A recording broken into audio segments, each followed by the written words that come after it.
The Vatican, a place of holiness, spirituality, and rampant corruption. We're diving headfirst into the cesspool of papal history to dredge up the top 10 most scandalous popes.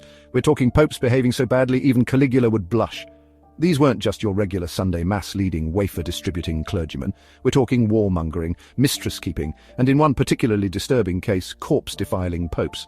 From wild orgies and accusations of demonic pacts to flat-out murder, these holy rollers were anything but. So get ready to clutch your rosaries and pray for forgiveness, because things are about to get unholy. Coming in at number 10, we have Pope Julius II, a man who clearly missed the memo on that whole turn-the-other-cheek thing. You see, most popes spread peace. Julius II spread war.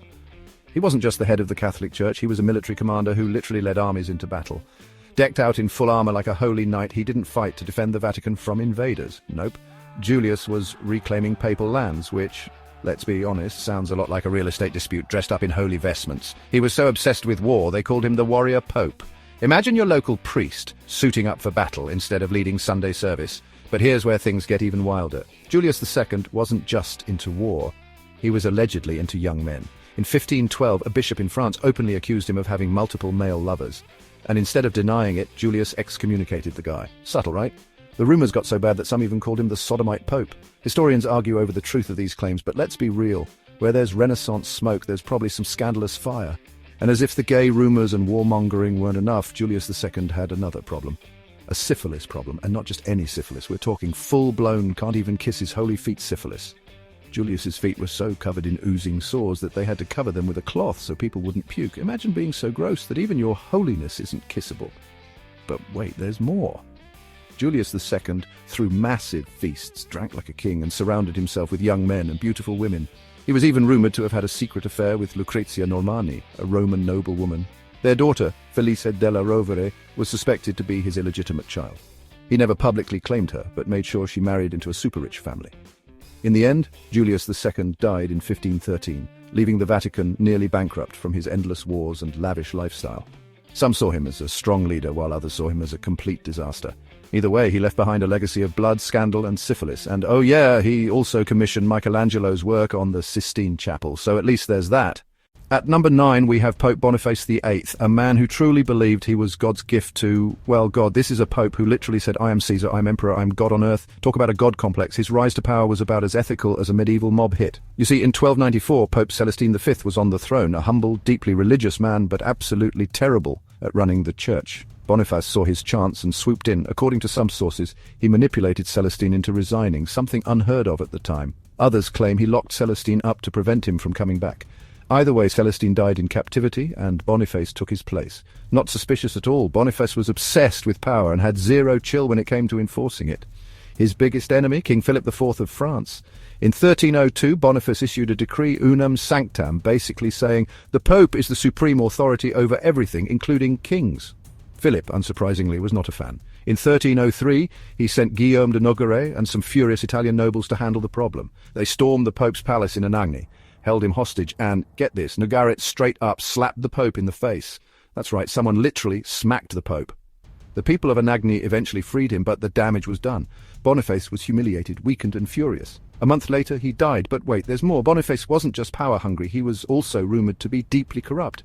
Dante, the famous poet, absolutely despised him. In Inferno, Dante didn't just put Boniface in hell, he put him in the 8th circle reserved for fraudsters while Boniface was still alive. And, as if being condemned to literary damnation wasn't enough, Boniface was also one of the main reasons Dante was exiled from Florence. Boniface VIII left behind a legacy of greed, arrogance, and conflict. Coming in at number 8, we have Pope Sixtus IV, who reigned from 1471 to 1484. While he's best known today for building the Sistine Chapel, he was also knee-deep in corruption, political schemes, and even murder plots. Sixtus IV treated the Vatican like a crime syndicate. He packed high-ranking church positions with his nephews. Sixtus IV made sure his family got rich, powerful, and dangerous. Sixtus IV's most infamous political move was his involvement in the Pazzi conspiracy of 1478, a failed attempt to assassinate Lorenzo de' Medici and his brother Giuliano inside Florence's Grand Cathedral. The Medici family ruled Florence, and Sixtus saw them as a major obstacle to his influence in Italy. So along with his allies, he backed a plot to remove them permanently. During Easter Mass, assassins attacked. Giuliana was stabbed 23 times and died on the church floor, but Lorenzo managed to escape. The people of Florence, horrified by the attempt to turn their cathedral into a crime scene, retaliated with brutal efficiency, lynching the conspirators and hanging their bodies in public as a warning. Sixtus IV, of course, denied any involvement, but his next move wasn't exactly subtle. He excommunicated Lorenzo and all of Florence, then launched a war against the city. Spoiler alert, he lost. Sixtus IV was one of the most corrupt popes ever, but Sixtus wasn't just playing favourites, he was also playing the market. He openly sold bishoprics, cardinal positions and indulgences, those get-out-of-purgatory passes for staggering sums. He even taxed prostitution, turning Rome into a booming sin city where the church itself profited from vice. His papacy turned Rome into a sin city where brothels flourished, and the church made money from them. According to some sources, he even authorized a special tax on priests who had mistresses. There were also rumors about Sixtus's own personal life. Some reports suggest he had male lovers, and one satirical poem from the time accused him of keeping young men close. While there's no solid proof, it added to his already scandalous reputation. Despite his corruption, Sixtus IV had one major lasting achievement: the Sistine Chapel. He commissioned the Sistine Chapel, though Michelangelo's famous ceiling wouldn't be painted until years later, under the rule of Sixtus's nephew, Pope Julius II. Sixtus IV died in 1484, and Rome immediately descended into chaos. Even after death, his legacy of corruption lived on. Moving on to number 7, we have Pope Innocent VIII. This pope literally made life a nightmare for thousands of women. Innocent VIII came into power at a time when Europe was gripped by superstition. Witchcraft and demonology were seen as serious threats to the church, and many Europeans believed that witches were directly aligned with Satan. In 1484, Innocent VIII issued one of the most infamous papal bulls of all time, Summis Desiderantes Affectibus, which officially authorized the witch hunts and the creation of the Inquisition. This decree, signed by Innocent himself, led to the torture and execution of thousands of people accused of witchcraft. Innocent VIII believed that witches had the power to control people and cause immense harm, so he encouraged the use of torture to force confessions and punish the accused. The resulting witch hunts became a nightmare for countless men, women and children, as anyone could be accused of witchcraft based on vague or fabricated evidence. By the time Innocent VIII's decree took effect, witch trials were already happening sporadically across Europe, but this papal endorsement supercharged the efforts. The Church gave its blessing for the persecution of witches, even forming special tribunals to oversee the trials. Over the next few decades, thousands of people would be accused, tortured and burned alive at the stake. While Innocent VIII is most famous for his role in the witch hunts, his personal life is equally as shocking. He didn't exactly embody the celibacy and purity expected of the papacy. In fact, Innocent VIII had 8 children with at least 2 different women. Yes, you heard that right, 8. Innocent's relationships with these women were unofficial, but his numerous children were born from affairs, with some sources suggesting that his mistresses lived with him at the Vatican. These affairs further tainted his papacy and sparked public outrage. Innocent VIII's final days were just as scandalous as his papacy. When he became gravely ill in 1492, his health rapidly deteriorated and he was reportedly unable to eat or drink. But here's the bizarre part. He insisted on being suckled by a nurse. Yes, you heard that correctly, nurse-fed milk, because he could not consume food in the traditional manner. This odd request has led some to speculate that he was incredibly weak and desperate, and others suggest that he was attempting to cling to, well, a woman any way possible. Regardless of the truth, his bizarre deathbed demands only added to his already scandalous and unholy legacy. At number 6, we have Pope Leo X, also known as the Party Pope, was a true Renaissance man. Or at least, that's how he saw himself. Pope Leo X was born Giovanni di Lorenzo de' Medici in 1475, part of the famous Medici banking family. By the time he became Pope in 1513, he already had a reputation for living in the lap of luxury and, well, being kind of a party animal. He was more interested in lavish feasts, exotic animals and fine art than church affairs. It wasn't long before Leo was blowing through the Vatican's treasury with wild spending on art, architecture and festivities.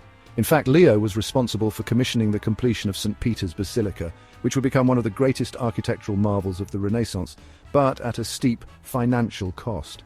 Pope Leo VI wasn't shy about his love for the good life. One of his most famous quotes, "God has given us the papacy, let us enjoy it," pretty much summed up his approach to ruling the church. For Leo, the papacy was less about spiritual leadership and more about enjoying the privileges that came with it. He loved to throw extravagant banquets and lavish feasts at the Vatican, where the finest food, wine and entertainment were on full display.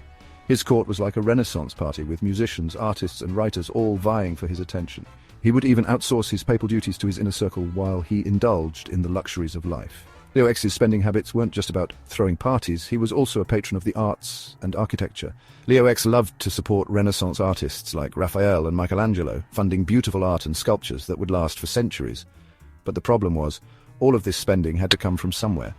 By the time Leo was done funding everything from luxury clothing to Vatican art commissions, the Vatican's treasury was pretty much drained. This is when Pope Leo X turned to the sale of indulgences, a practice where the Church offered forgiveness of sins in exchange for donations. While indulgences had been a long-standing part of Church practice, Leo's aggressive selling of indulgences went too far.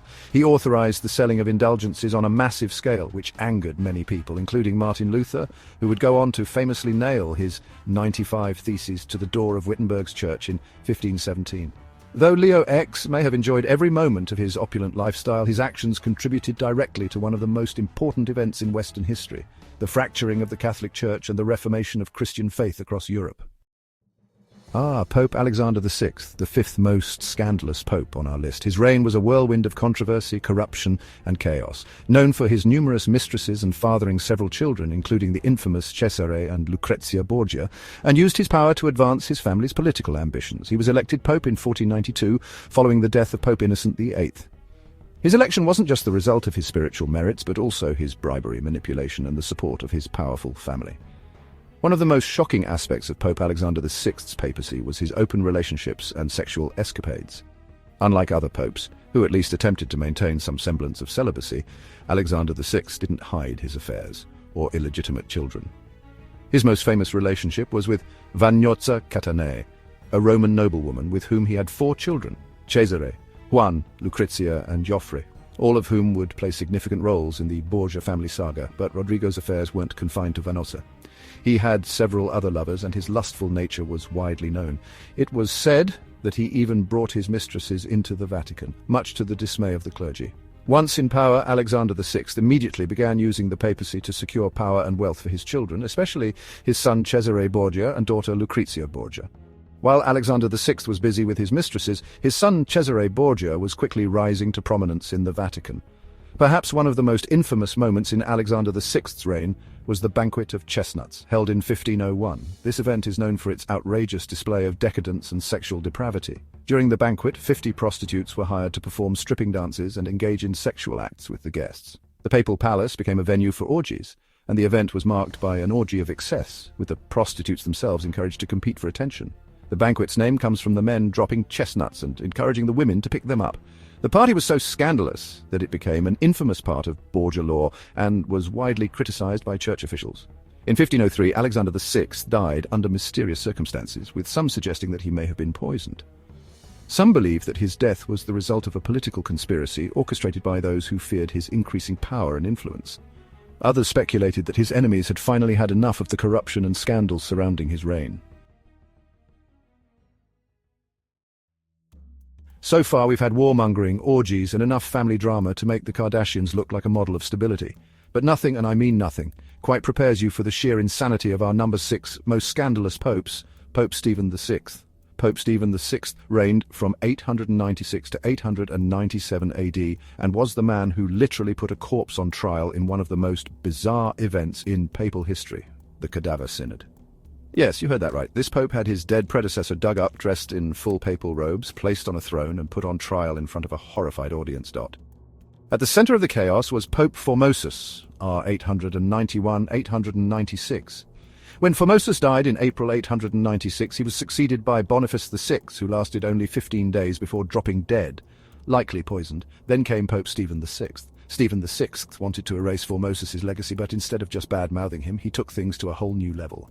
Pope Stephen VI ordered Formosus's 9-month-old corpse exhumed from its tomb in St. Peter's Basilica. By this point, the body was rotting, bloated, and falling apart, but that didn't stop Stephen. The corpse was dressed in full papal robes, complete with the papal tiara, and seated on a throne in the Lateran Basilica. Stephen VI acted as judge, while a terrified deacon was forced to speak on behalf of the corpse. The main charge? Being unworthy of the papacy. Stephen VI reportedly screamed and ranted at the corpse, calling Formosus a liar and a fraud. The entire scene was so disturbing that even the clergy watching were shaken and horrified. Of course, Formosus lost the trial. Hard to argue your case when you're dead. The corpse was stripped of papal garments. 3 fingers of his right hand, used for blessings, were chopped off, and his election as pope was declared invalid. The desecrated body was dragged through the streets of Rome before being thrown into the Tiber River. At first, Stephen VI thought he had won, but things quickly went terribly wrong. Romans, who had already been uneasy with the Pope, were outraged at the grotesque trial. Even Stephen's supporters started turning against him. The backlash was so intense that mobs stormed into Rome, dragging Stephen VI out of the Lateran Palace. In August 897, Stephen VI was thrown into a dungeon where he was murdered by strangulation, probably by the same people who once supported him. The Cadaver Synod is one of the most infamous events in papal history. To this day, it stands as one of the most surreal and horrifying episodes in the Catholic Church's past. Our number 3 most scandalous pope, Pope John XIV. Pope John XIV reigned from 955 to 964 and is often regarded as one of the worst popes in history, known more for his debauchery, corruption and violent rule than for any religious leadership. His reign was filled with sex scandals, political betrayals and even a demonic toast, making him one of the most controversial popes of all time. Born Octavianus, John XIV became pope in 955 AD at the ripe old age of 18 years old. His father, Alberic II of Spoleto, was a powerful ruler in Rome who basically handpicked his son to be the next pope, treating the papacy as if it were a family business. The problem? Octavian was not a priest, nor did he have any religious training. He was just a spoiled noble brat, more interested in hunting, drinking, and sleeping around than in leading the church. But when his father died, young Octavian suddenly found himself in charge of the most powerful religious institution in the world. Instead of taking the name of a saintly predecessor, he chose John XIV, which, given his behavior, might as well have been ironic. If Pope Alexander VI and the Borgias were scandalous, John V makes them look like choir boys. According to historical records, John V completely abandoned religious duties and instead focused on parties, gambling, and endless affairs.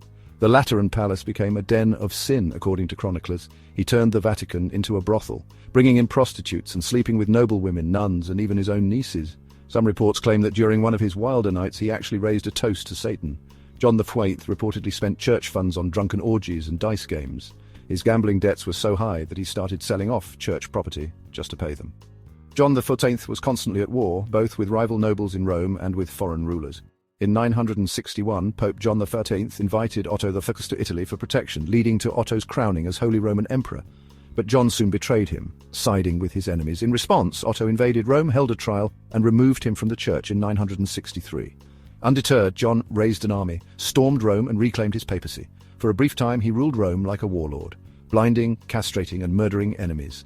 Pope John XIV allegedly had one bishop's hand cut off, blinded another, and castrated and executed others. John XIV's downfall was as dramatic as his life. In 964 AD, he suddenly died under mysterious circumstances. Some sources claim he died of a stroke while in bed. Other accounts, which are much more fun, say he was caught in bed with another man's wife and her husband in a rage beat him to death. Regardless of how he died, his reign ended the way it started, in chaos and disgrace. Our number 2 most scandalous pope has more in common with Hitler than a godly figure. This was a pope who hated Protestants, Jews, and even Michelangelo, and was so paranoid about heretics that he basically turned Rome into a police state. Born Gian Pietro Carafa in 1476, he came from a powerful Italian family and rose through the ranks of the church thanks to his extreme religious zeal. He hated anything that wasn't Catholic enough and saw Protestants, Jews, and even moderate Catholics as enemies. He became pope in 1555 when he was already 79 years old, but that didn't stop him from launching one of the most oppressive reigns in papal history. Paul IV hated Martin Luther and the Reformation with a passion. He sent spies across Europe and ordered the arrest, torture, and execution of suspected Protestants. He issued the infamous papal bull Cum Nimis Absurdum, which forced all Jews in Rome to live in a ghetto, the first official Jewish ghetto in Europe. Ordered Jews to wear yellow badges, yes, this was centuries before the Nazis, banned Jews from owning property and forced them to attend Christian sermons. He hated Michelangelo's famous frescoes in the Sistine Chapel because they contained too much nudity. He even ordered fig leaves to be painted over some of the figures, though he died before it was finished. Paul IV was so extreme that even devout Catholics were terrified of him. He dismissed bishops and cardinals who weren't hardcore enough, and even refused to recognize Emperor Charles V as the ruler of Europe because he wasn't Catholic enough. Paul IV banned a massive list of books, including works by Erasmus and other humanist scholars, claiming they were too liberal. Paul IV died in 1559, and guess what? The people of Rome celebrated. The moment he was dead, an angry mob stormed the Inquisition prison and freed prisoners, destroyed the hated Jewish ghetto laws he had imposed, burned his statue in the streets, something unheard of for a pope, vandalized his family's palace in revenge for his brutal reign. Even the cardinals immediately reversed many of his policies, and his name became synonymous with oppression and cruelty. Pope Paul IV is remembered not for holiness but for terror. He believed he was defending the faith, but in reality he left a legacy of fear, persecution, and hatred. Finally, at number 1, we have the most scandalous pope of all time. If you think the papacy was always about holiness and divine guidance, let me introduce you to Pope Benedict IX, the only pope in history to become pope 3 times, get deposed twice, and literally sell the papacy like it was real estate. Yeah, this guy treated the Vatican like his personal playground. Benedict IX was born Theophylactus of Tusculum, a member of the powerful Tusculani family who basically controlled Rome and the papacy. In 1032, at just 18 or 20 years old, some sources claim as young as 12, he was handed the papacy by his family. Imagine giving absolute power to a spoiled rich teenager. What could go wrong? Everything. Benedict IX had zero interest in religion and every interest in money, parties, and women. Chronicles describe his reign as being filled with orgies, corruption, and outright debauchery. He was accused of crimes ranging from bribery to murder. Medieval sources say he was so corrupt that even the Romans, who had seen some bad popes, were horrified. Some records suggest he had male lovers, which at the time was considered even more scandalous. He allegedly committed rape and other serious crimes. One chronicler called him a demon from hell, and even the usually reserved Vatican records admit he was unfit for the papacy. The people hated him so much that they chased him out of Rome twice. After years of ruling, Benedict IX decided he was bored of being pope. Instead of just resigning, he sold the papacy in 1044 to his godfather, John Gratian, for a massive sum of money and got married. Benedict IX immediately regretted selling the job, probably spent all the money on his wedding, and took the papacy back by force in 1045. This caused a 3-way papal war, with Benedict IX, Gregory VI, and a third pope, Sylvester III, all claiming to be the real pope. In 1046, the Holy Roman Emperor Henry III had to step in and clean up the mess, deposing all 3 of them and installing a new pope, Clement II. But wait, this guy wasn't done yet. When Pope Clement II suspiciously died in 1047, possibly poisoned, Benedict VI seized the Vatican again, ruling as pope for a 3rd time.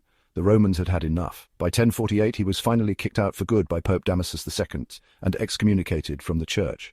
Benedict VI spent his last years living in disgrace, and some sources say he died in a monastery trying to repent for his sins. Well, there you have it, the top 10 most scandalous popes in history. From corruption and murder to witch hunts and bizarre trials, these popes certainly knew how to make an impact. What do you think? Was Benedict IX the worst pope of all time, or just the most shamelessly corrupt? Which one shocked you the most? Drop your thoughts in the comments below, and don't forget to like, share, and subscribe for more outrageous history.